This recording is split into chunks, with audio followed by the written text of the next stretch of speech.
Hello दोस्तों, welcome to our channel SMKK। पहली बार आए हैं तो चैनल को सब्सक्राइब जरूर करें और शेयर मार्केट की नई वीडियोस के लिए बेल आइकन को प्रेस करके और ज़रूर सेलेक्ट कर दें। तो दोस्तों, इस वीडियो में हम मल्टीपल न्यूज़ कवर करेंगे और सबसे पहले अगर बात करें निफ्टी 50 की, तो आज निफ्टी वापस 25,000 के नीचे आते हुए देखने को मिला।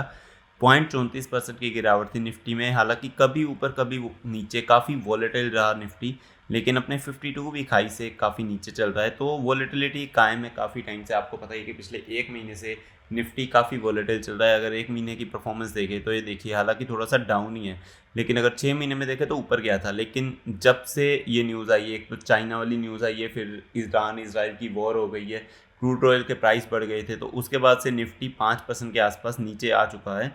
तो मार्केट काफ़ी वॉलेटाइल चल रही है। ऐसे में काफ़ी सारे स्टॉक्स ऊपर नीचे हो रहे हैं और रिजल्ट भी आ रहे हैं, तो रिजल्ट्स का बहुत सारा इम्पैक्ट देखने को मिलेगा हमें निफ्टी के ऊपर। और हालांकि जितने भी अभी तक रिजल्ट आए बड़ी बड़ी कंपनीज के, कुछ खास अच्छे नहीं आए। तो आज कुछ और रिजल्ट्स और कुछ इंपॉर्टेंट न्यूज़ भी देख लेते हैं। सबसे पहले बात करें ऑयल इंडिया की, तो आज 7% के आसपास ऑयल इंडिया गिर गया। उसका रीज़न क्या है कि क्रूड ऑयल के प्राइस गिर गए हैं। ये देखिए, oil India plunges 7%, BSE oil and gas index up 0.1%। लेकिन जो ऑयल वाली कंपनीज है वो काफ़ी हद तक तो क्रूड ऑयल के हिसाब से चलती है, तो क्रूड ऑयल वापस से 74 के आसपास आता हुआ दिख रहा है। तो उसी की वजह से ऑयल इंडिया आज बुरी तरह से गिरा है। 6.52%, लगभग 7% गिरा है। नेक्स्ट हम बात करते हैं HDFC AMC की। बहुत ही अच्छी कंपनी है HDFC की, लेकिन काफ़ी टाइम से कंसिस्टेंटली ग्रो कर रही थी। लेकिन पिछले एक साल में अगर देखो तो अच्छी खासी तेज़ी दिखाई है इसने, काफ़ी ऊपर जाना शुरू हुई है। 5 साल की परफॉर्मेंस देखोगे तो सिर्फ 66% है, क्योंकि ये काफ़ी ज़्यादा नीचे आ गई थी। ये देखिए 1672 पे आ गई थी। लेकिन AMC का काम क्या होता है, मतलब कि म्यूचुअल फंड हैंडल करती है, तो म्यूचुअल फंड काफ़ी चल रहा है। अपने लो लेवल से अगर देखा जाए तो 187% की ग्रोथ दिखाई है।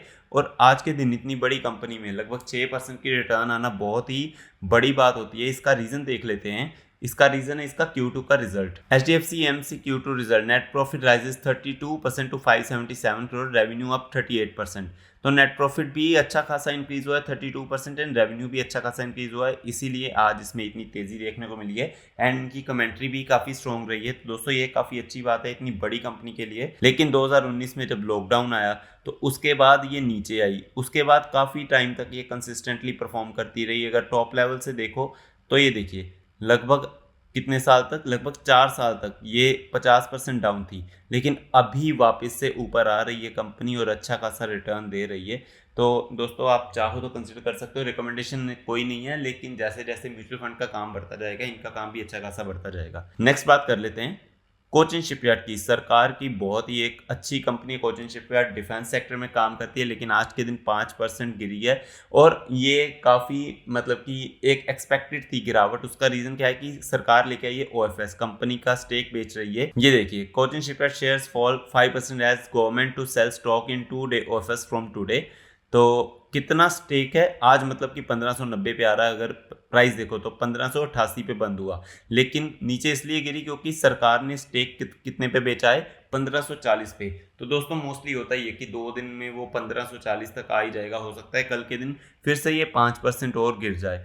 तो दोस्तों, वैसे कैसी कंपनी है, वैसे अच्छी कंपनी है, लेकिन बहुत ज़्यादा भाग चुकी है। सरकार भी इसलिए बेच रही है, पैसे अच्छे खासे कमा लिए होंगे। ये देखिए, बहुत ज़्यादा भाग चुकी है। यहाँ तक 2024 में 5 जुलाई तक अगर एक साल की परफॉर्मेंस देखें तो 435% की रिटर्न थी, और अगर 5 साल की परफॉर्मेंस देखें तो 864 की। हालांकि अपने टॉप लेवल से कितना डाउन है, 44% डाउन है, लगभग 50% ही डाउन आ गया। लेकिन उसके बाद अभी भी 864% की रिटर्न है। तो बहुत अच्छी खासी रिटर्न ये ऑलरेडी दे चुका है। तो ऐसी गिरावट तो चलती रहती है, लेकिन फ्यूचर में उम्मीद है कि अच्छा करेगा अगर डिफेंस सेक्टर हमारा अच्छा करता रहेगा। नेक्स्ट बात करते हैं विप्रो की। विप्रो में आज मतलब फ्लैटिश परफॉर्मेंस देख सकते हैं। थोड़ा सा ऊपर गया था, उसका रीज़न क्या था, ऊपर जाने का रीज़न था कि कंपनी ने बोनस अनाउंस किया है। मतलब अनाउंस किया नहीं है, कंपनी बोनस कंसिडर करेगी अपने Q2 में। लेकिन विप्रो जैसी कंपनी बहुत स्लो चलती है। अगर आप एक साल की परफॉर्मेंस देखोगे तो सिर्फ 29% की रिटर्न है। 5 साल में इसने अच्छी खासी रिटर्न दी है, लेकिन अभी भी अगर आप देखोगे तो अपने टॉप लेवल से कितना डाउन है, लगभग 25-26% डाउन है। विप्रो स्लो चलने वाली कंपनी है। जब ऊपर भागती है तो बहुत अच्छी भागती है, लेकिन जब नीचे आती है तो बहुत ही स्लो हो जाती है। और कंपनी ने बोला है कि वो Q2 के साथ कंसीडर करेंगे बोनस। तो काफ़ी टाइम बाद विप्रो बोनस दे सकता है। पहले 2019 में बोनस दिया था विप्रो ने, अभी 2024 चल रहा है तो 5 साल हो चुके हैं, अभी तक बोनस नहीं दिया। तो कंसीडर मतलब कि अगर न्यूज़ आ रही है तो मोस्टली दे ही देते हैं, क्योंकि इतनी बड़ी कंपनी अपने जो बयान होते हैं उन्हें वापस नहीं लेती। लेकिन जो लोग बोनस देख के सिर्फ आना चाहते हैं शॉर्ट टर्म के लिए, तो विप्रो उनके लिए बिल्कुल नहीं है। विप्रो हमेशा लॉन्ग टर्म के लिए ही अच्छा परफॉर्म करता है। शॉर्ट टर्म में अगर आप देखोगे तो ये डाउन ही चलता रहता है। अगर मैक्सिमम परफॉर्मेंस देखोगे तो बहुत सारी ऊंचाइयां, गिरावट आपको देखने को मिलेगी। और आपने कहानी भी सुनी होगी विप्रो की। अगर आप यहाँ से टॉप लेवल से देखो तो मैंने आपको बताया है कि 50% डाउन गई थी। तो दोस्तों आपने विप्रो की कहानी सुनी होगी कि कैसे किसी ने बहुत कम मतलब 1000 रुपये लगाए होंगे तो उसके करोड़ों रुपए बन गए होंगे, क्योंकि विप्रो ने पहले बोनस बहुत दिए हैं, बोनस और स्प्लिट। लेकिन अभी क्या है, अभी विप्रो कम बोनस दे रहा है, अभी विप्रो काफ़ी स्लो चलता है। तो अभी के हिसाब से अगर देखा जाए तो जो सिर्फ बोनस के चलते जाना चाहते हैं कि जल्दी जल्दी प्रॉफिट हो जाएगा, विप्रो उनके लिए बिल्कुल भी नहीं है। नेक्स्ट बात करते हैं easy trip planner. Easy trip planner ने भी 1/1 का बोनस अनाउंस किया था और 2 दिन पहले। तो इसमें भी कुछ खास तेजी देखने को नहीं मिल रही। 5 दिन की अगर परफॉर्मेंस देखो तो 6% डाउन है। अगर 1 महीने की परफॉर्मेंस देखे तो भी 24% डाउन है। अपने टॉप लेवल से काफ़ी डाउन आ चुका है, लगभग 40% डाउन है। तो ये क्यों नहीं भाग रहे हो दोस्तों? कई बार क्या होता है कि वैसे कंपनी बहुत सारे बोनस ऑलरेडी दे चुकी है, लेकिन मार्केट कैप अभी भी देखिए सिर्फ 5.75 हज़ार करोड़ का एक स्मॉल कैप कंपनी है। और कई बार क्या होता है कि जब रिकॉर्ड डेट अनाउंस होती है या बोनस पास आ जाता है ना, तो कुछ कंपनियां तभी भागती हैं, क्योंकि छोटा प्राइस है तो इसमें ट्रेडर्स भी काफ़ी एक्टिव रहते हैं। लेकिन अगेन बोनस वगैरह आपका जो मेन फोकस है या मेन एजेंडा है, वो बोनस स्प्लिट कभी भी नहीं होना चाहिए। अगर बिजनेस अच्छा लगता है तो आप जरूर जाइए। और आपको बता दें कि ये एक ओनली कंपनी है जो कि प्रॉफिटेबल है ट्रिप प्लानर्स में, तो ये इसका पॉजिटिव पॉइंट है। बाकी एक छोटी कंपनी है तो उतार चढ़ाव तो इसमें चलते रहेंगे। नेक्स्ट हम बात करते हैं टाटा की एक और कंपनी जो आज अच्छी खासी तेजी दिखा रही है। उसका रीजन भी बता देते हैं। रैलिस इंडिया। रैलिस इंडिया में आज 12.34% की तेजी, बीच में 16% की तेजी भी थी। और उसका रीज़न भी हम देख लेते हैं। पहले 1 साल की परफॉर्मेंस देखें तो 64% की रिटर्न है, लेकिन काफ़ी टाइम से थोड़ा सा फ्लैट ही चल रहा था, आज के दिन ही ऊपर गया है। 5 साल की अगर परफॉर्मेंस देखें तो 119% की ठीक ठाक रिटर्न है। और मैक्सिमम परफॉर्मेंस देखें तो बहुत ही अच्छी रिटर्न है। और कंपनी छोटी है, 7000 करोड़ की कंपनी है मार्केट कैप जो है इसका।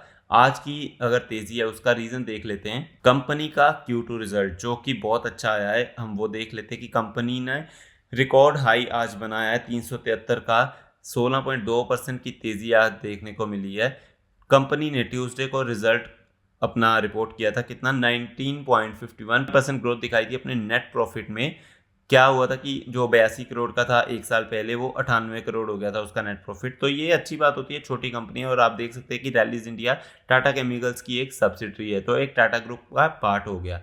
रेवेन्यू भी 11.5% जो है वो बढ़ गया था। तो दोस्तों ये चीज़ें अच्छी होती हैं छोटी कंपनीज के लिए। आपको मैंने बता ही दिया कि 7000 करोड़ का मार्केट कैप है, तो मतलब कि स्मॉल कैप टाइप की कंपनी है। रिजल्ट अच्छा आए तो बहुत अच्छी बात होती है। इसी के चलते रैलीज इंडिया में आज लगभग 16% की तेज़ी देखने को मिली। नेक्स्ट और लास्ट बात कर लेते हैं हुंडई आईपीओ की। तो दोस्तों हुंडई आईपीओ मतलब कि जैसी एक्सपेक्टेशन थी वैसा बिल्कुल भी परफॉर्म नहीं कर रहा। आज दूसरा दिन था और कंपनी ने अभी तक कितना परफॉर्म किया है अगर देखें तो सिर्फ 37%। मतलब कि जिसकी उम्मीद लगाई जा रही थी ये ओवर सब्सक्राइब होगा, ये पूरा सब्सक्राइब भी नहीं हो पा रहा। तो इससे यही पता चलता है कि लोग इतने इंटरेस्टेड नहीं है। उसका रीज़न क्या है कि अभी तक जितने भी बड़े बड़े आईपीओ आए हैं वो सारे लो पे ओपन हुए हैं। और इसका भी लोगों को यही शायद उम्मीद होगी कि अगर ये इसका प्राइस देखिए 1960 पर शेयर रखा है, अगर कंपनी 1500 पे या 1600 पे ओपन होती है तो लोग उस पर खरीदेंगे ना, आईपीओ प्राइस पे क्यों खरीदेंगे? तो इसीलिए काफ़ी कम सब्सक्रिप्शन आ रहे हैं। फर्स्ट डे पे कितना आया था? 18% सब्सक्रिप्शन। तो दोस्तों ये बहुत ही कम है, फुली सब्सक्राइब भी नहीं हो पा रहा। तो जीएमपी अगर देखें तो जीएमपी भी ऑलरेडी कम हो गया है, कितना 35 रुपये हो गया है 2% प्रीमियम के साथ। पहले कितना था? 3% प्रीमियम था। तो जीएमपी भी रोज ही कम हो रहा है, जो कि एक खराब बात होती है। बाकी तो आईपीओ ओपन होने के बाद ही पता चलेगा, लेकिन प्राइस बैंड शायद ज़्यादा है कंपनी का, इसीलिए लोग इतना सब्सक्राइब नहीं कर रहे। प्लस सबसे बड़े आईपीओस की जो हिस्ट्री है वो बहुत ही ख़राब है, इसीलिए भी शायद लोग नहीं कर रहे। क्योंकि पेटीएम आपको पता है कि बहुत बड़ा आईपीओ आया था, वो डाउन में ओपन हुआ था, लोग अभी तक फंसे हैं। LIC जो है वो भी बहुत बड़ा आईपीओ आया था, लेकिन वो भी लगभग 7-8% डाउन पे ओपन हुआ था। तो शायद लोगों की एक्सपेक्टेशन वही हो जाती है कि अगर ये डाउन पे ओपन होगा तो उस टाइम खरीदा जाए, तो बाद में अगर इंक्रीज भी हो जाएगा प्राइस तो उनका जो प्रॉफिट है वो ज़्यादा हो जाएगा। तो दोस्तों हुंडई आईपीओ बाकी तो लिस्ट होने पे ही पता चलेगा कि कैसे लिस्ट होता है, लेकिन अभी के लिए जीएमपी भी काफ़ी कम है और सब्सक्रिप्शन भी इसमें बहुत कम है। तो दोस्तों मैं उम्मीद करता हूँ आपको ये वीडियो बहुत पसंद आई होगी। ऐसे ही स्टॉक मार्केट की नई नई वीडियोस के लिए चैनल को सब्सक्राइब जरूर करें और बेल आइकन को प्रेस करके ऑल ज़रूर सेलेक्ट करें। थैंक यू दोस्तों।